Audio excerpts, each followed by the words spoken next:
लेकिन भगवान झूठ ना बोले बेटा, समीर तो फैक्ट्री का मालिक है।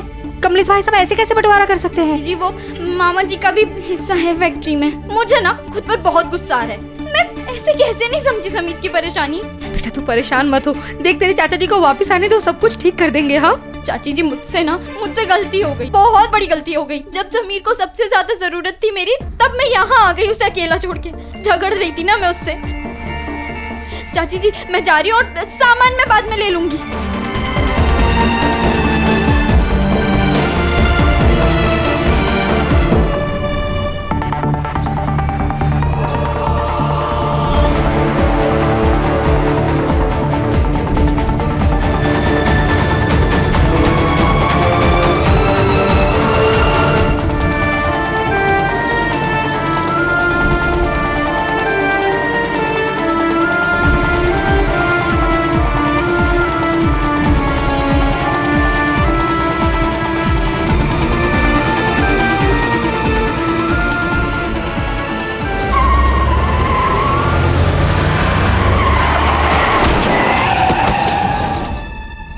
एक बात बताऊं, भड़केगा तो नहीं?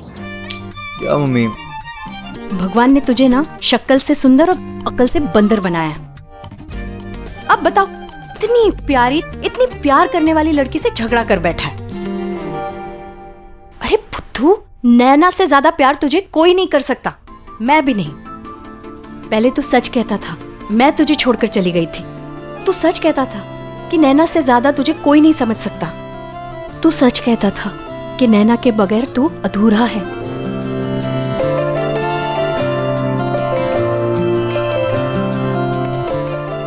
मम्मी आप बिल्कुल ठीक कह रहे हो, सारी गलती ना मेरी है।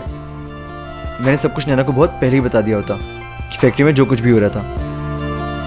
वो बेचारी बिना कुछ जाने सब कुछ कर रही है मुझे खुश रखने के लिए, और मैं अब मेरी बारी है नैना को खुश करने की। मैं बस यूं गया और उसको लेकर यूं आया। एक काम और कर, वहां जाकर उससे 10 बार सॉरी बोलना, वो भी कान पकड़कर उठक बैठक लगाता हुआ। नहीं 10 बार नहीं, 10,000 बार। मेरा बुद्धू बेटा, तेरा सब कुछ इतना ऊपर ऊपर क्यों होता है? हाँ, प्यार करो तो एकदम हाय, गुस्सा करो तो एकदम हाय, और अब मनाना भी एकदम हाय।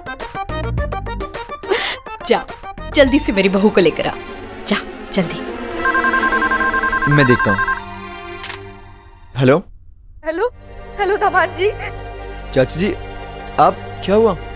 दामाद जी नैना का एक्सीडेंट हो गया है।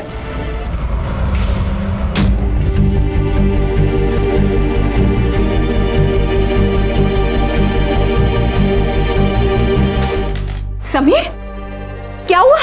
हाँ मम्मी नैना का एक्सीडेंट हो गया। समीर, चाची जी नैना वो अंदर है।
नैना प्लीज अपनी आंखें खोलो। नैना मैं Sameer. Naina I am sorry but I promise अब मैं तुमसे कभी भी नहीं लड़ूंगा, कभी भी झगड़ा नहीं करूंगा, कभी भी तुम पे गुस्सा नहीं करूंगा, और जो भी बात तुम्हें समझानी होगी वो बहुत प्यार से समझाऊंगा। नैना मुझे माफ कर दो, मैंने समझने में थोड़ा सा वक्त लगा दिया। नैना देखो मैं पहले तुम्हारा लवर था, उसके बाद पति बना, और अब पति से दोबारा लवर। नैना प्लीज अपनी आंखें खोलो। नैना, मैं तुम्हें लेने ही आ रहा था, सॉरी बोलकर तुम्हें मना कर। देखो नैना, मैं तुम्हारा पीछे कभी नहीं छोड़ूंगा, 7 जन्म तो क्या 7,000 जन्म में भी नहीं। नैना, नैना प्लीज अपनी आंखें खोलो, प्लीज नैना। देखो नैना, तुम्हें जैसे रहना है तुम वैसे रहना, घर गंदा रखना है चलेगा, तुम्हें बॉटल का ढक्कन नहीं बंद करना वो भी चलेगा, और तुम्हें सोफे पे प्लास्टिक चढ़ानी है वो भी चलेगा, लेकिन नैना प्लीज प्लीज अपनी आंखें खोलो। नैना, तुम सुन रही हो ना, तुमने मुझे माफ कर दिया ना, प्लीज बोलो नैना, माफ कर दिया ना मुझे। नैना प्लीज अपनी आंखें खोलो, तुम सुन रही हो ना।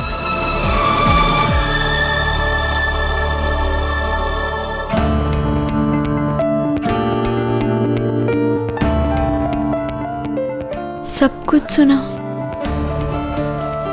रोका इसलिए नहीं क्योंकि बहुत टाइम के बाद तुम्हारे मुंह से इतनी प्यारी प्यारी बातें सुनी।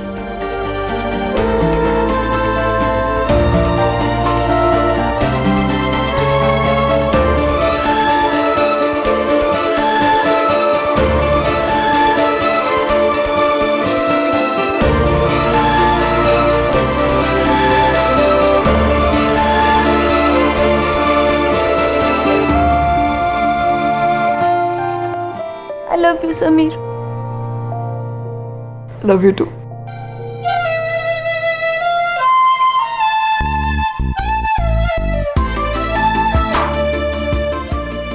गलती तुम्हारे अकेले की नहीं थी, हम दोनों की थी।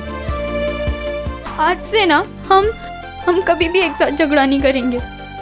अगर तुम गुस्सा होगे तो मैं चुप हो जाऊंगी, अगर मैं गुस्सा हूं तो तुम चुप हो जाना। तुम मेरी कुछ कमियां नजरअंदाज कर देना और मैं तुम्हारी कमियां अनदेखी कर दूंगी।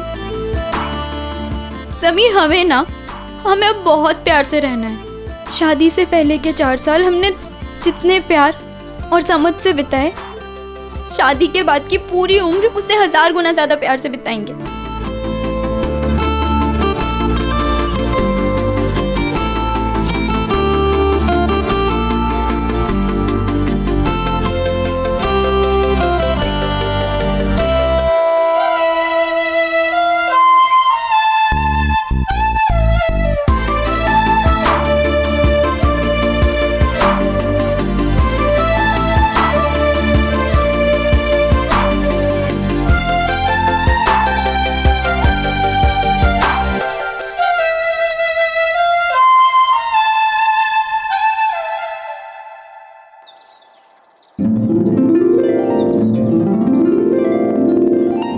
नैना और मेरी शादी एक ऐसी कार की तरह थी जो पेट्रोल का टैंक फुल होने के बाद भी धक्के से ही स्टार्ट होती थी। लेकिन नैना और मुझे उन्हीं धक्कों ने यह एहसास दिलाया कि जिस प्यार के लिए हम इतना लड़े झगड़े, दुनिया सर पर उठाई, उस प्यार को हम ऐसे छोटा नहीं होने दे सकते। जब हमने अपने प्यार को रोमांटिक बनाया था तो फिर हम अपनी शादी को, हमारे ही प्यार को दुश्मन कैसे बनने देते।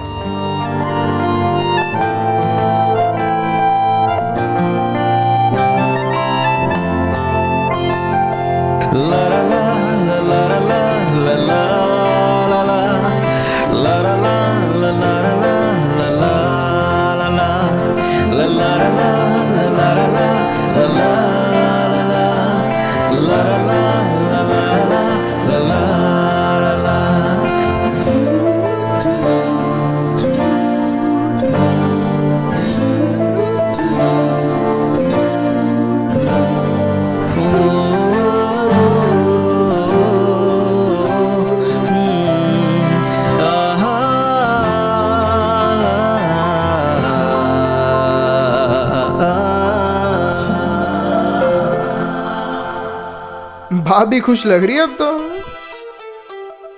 सही है। और तेरे दे भाई सीख गया। Thank you. अरे वाह वाह वाह।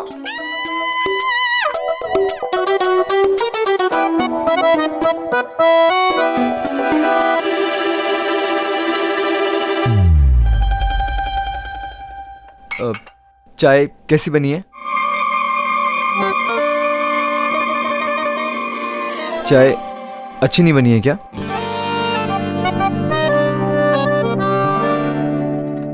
जबरदस्त। एकदम टेस्टी। भाई इतना टैलेंट किधर से?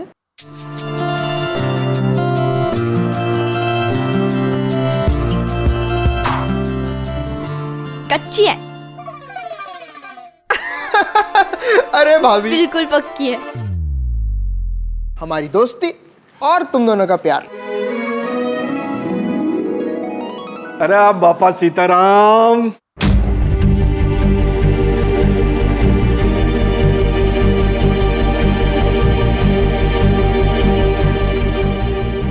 आहा।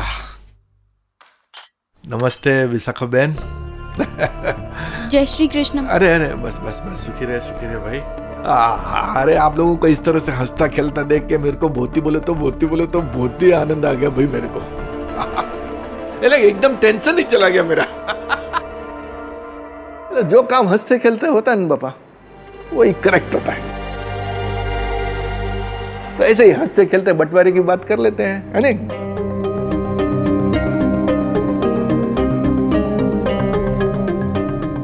ऐसा है विशाखा बहन, ऐसा है मेरे मन में ना कोई छल है ना कोई कपट है। नहीं, मैं एक पैसे का धोखा दे रहा हूं इस बच्चे को। अरे अपना सोनू बेटा मतलब मेरे लिए देवांग सर का है भाई। रहने दीजिए भाई साहब, अगर आप इसे दिवांग की तरह समझते तो बिजनेस से अलग नहीं करते। हाँ मामा जी, और आप अच्छी तरह से जानते हैं कि समीर को बिजनेस चलाने का कोई एक्सपीरियंस नहीं है। बिजनेस के दांव पेच, कस्टमर से डील करना इसने अभी तो सीखना शुरू किया है। अभी ठीक से कुछ समझा ही कहाँ ये। अरे वक्त नैना बेटा, वक्त सब सिखा देता है। वक्त सखत बना देता है। वक्त ही सबसे बड़ा अध्यापक है। अभी सब कुछ तेरे सामने है बेटा। इसने हमारा वाला घर छोड़ा, उसके अंदर 1 महीने के अंदर इसने इतना बड़ा बंगला खड़ा करना सीख लिया ना। शादी के टाइम पे हम में से कोई इसके साथ नहीं था, लेकिन इसने शादी की व्यवस्था अकेले करना सीख लिया। वैसे धंधा जमाना भी सीख लेगा, इसमें है क्या कोई रॉकेट साइंस थोड़ी है भाई। अरे भूती बोले तो भूती होशियार है अपना सोनू बेटा, विशाखा बहन, है नहीं? आप इसे 1 साल अपने साथ रख के काम सीखने तो दीजिए। रहने दो मम्मी जी, ये मुझे काम सिखाना ही नहीं चाहते थे और इनका तो प्लान ही यही था। ये मुझे गुस्सा दिलाए, मैं इन पे भड़कूं और ये मुझे फैक्ट्री से निकाल दें। काश नानू ने अहमदाबाद लाए नहीं होते। देखा विशाखा बहन, देखा आपने, पहले मैं इतने प्रेम से, शांति से, धीरज से बात कर रहा हूं और ये आजकल की जनरेशन का यही प्रॉब्लम है। दिमाग में गुस्सा और जुबान पे अंगार लेके घूमते हैं लोग बस। पर हमारा देवांग ऐसा नहीं है। उसकी कभी हिम्मत नहीं हुई, आज तक उसकी हिम्मत नहीं हुई मुझसे इस तरह से इस जुबान में बात करे। सच्ची बता रहा हूं विशाखा बहन, काकुस की कसम, जिस दिन सोनू बेटा ने हमारा वाला वो घर छोड़ा था ना, उस दिन भी मुझे उतना दुख नहीं हुआ था जितना आज हो रहा है। क्या करें, सोनू बेटा ने हमेशा मुझे गलत समझा और आप लोग भी मुझे आज गलत ही समझ रहे हैं।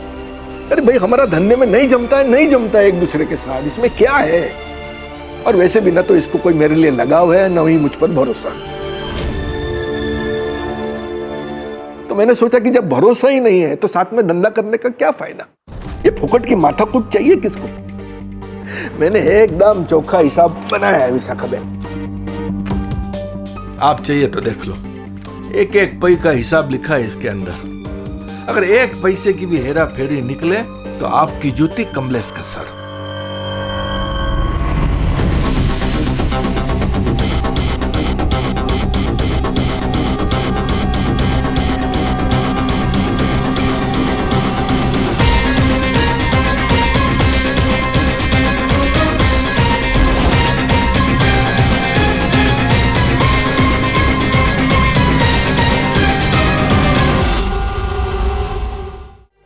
ये 34 लाख रुपए कब ली मैंने आपसे?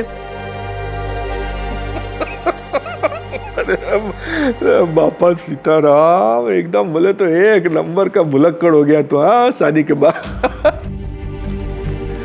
अरे भला, ये 34 लाख रुपए तेरे प्रेम शादी में खर्चा हुए थे बेटा।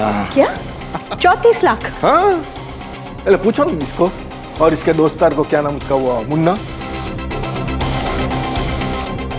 भाई यही दोनों तो थे शादी के टाइम पे करता धरता। और समीर ने तो हमको एकदम सख्त ऑर्डर दे के रखी थी कि मुन्ना और पंडित जो भी जब भी जितना भी पैसा मांगे चुपचाप बगैर कोई सवाल किए दे देना। हमने भी बगैर कोई सवाल किए उठा के दे दिया। चाहिए तो देख ले उसके अंदर। भाई मेरे को तो मुंह जबानी याद है, 1.5 लाख का लहंगा, 4 सोने के सेट, 2 लाख रुपए के, एक हीरो का सेट खास बॉम्बे से मंगाया गया था, 5 लाख रुपया था। लेकिन हार तो सिर्फ 2.5 लाख का था। हिसाब है ना भाई, बिल है बिल, और बिल झूठ नहीं बोलता है। हाँ ये पता लगे कि तुमने मुझसे कितना पैसा लिया, किधर कैसे खर्चा किया, वो जाने दे। तो इन्होंने जितने पैसे जहाँ खर्च किए वो मैं बाद में देख लूंगा। फिलहाल आप मुझे अपना बिल बताइए। बवाल है। 16 लाख रुपए का बंगला बराबर, और ऊपर से 9 लाख रुपए ये फर्नीचर और साज सजावट के लिए खर्च किए आपके लाडले ने। और भी है 1 लाख रुपए का हनीमून बराबर, और इसने 50,000 रुपया दिया सीए को। सीए मतलब वो अकाउंटेंट वाला सीए नहीं, नैना के चाचा को दान में। दान धर्म भी करता है भाई। और 1 लाख रुपया हर महीने घर खर्च के लिए लेता है बराबर। तो भैला इतना सब कुछ लूट खर्चा करने के बाद तेरे हिस्से में बचता है 10 लाख रुपया और फैक्ट्री का 40% हिस्सा। अब तेरी मर्जी है, जैसा चाहे धंधा कर नहीं कर, तेरी मर्जी, मैं क्या बोल सकता हूं। और अगर तुझे फैक्ट्री का हिस्सा नहीं चाहिए तो बेच दे, मैं खरीदने के लिए तैयार हूं। चल 10 लाख रुपया और देता हूं तेरे को। मैं मामा हूं, इतना तो कर ही सकता हूं भाई तेरे लिए।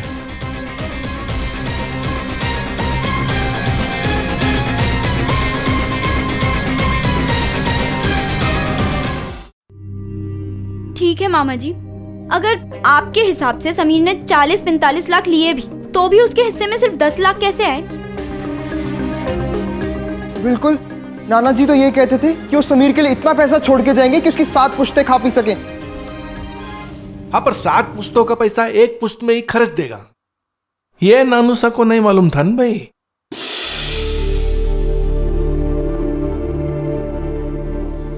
क्या हुआ मिसा कवेन? अरे आपको मेरे पे भरोसा नहीं आ रहा है? कोई मामला नहीं, आप किसी बाहर वाले को बुलाओ, वकील को बुलाओ, सीए को बुलाओ, वो ये चेक करेगा और बता देगा कि क्या सच है क्या झूठ है। भाई अपन तो एकदम साफ सुथरे इंसान है, न किसी का हक मारो ना अपना हक छोड़ो। ऊपर भगवान को भी तो जवाब देना ना पापा, मिसा कवेन, है नहीं? देख सोनू बेटा, अपना खाली धंधा अलग हुआ है, रिश्ता अभी भी वही है, एकदम पक्का, कच्चा वाला नहीं, बराबर ना? तुझे कभी भी रात बेरात, दिन दोपहर शाम, कभी भी तेरे को जरूरत पड़े, खाली एक फोन कर देना, तेरा मामा, तेरा कमलेश मामा तुझे यहीं खड़ा मिलेगा, एक टांग के ऊपर।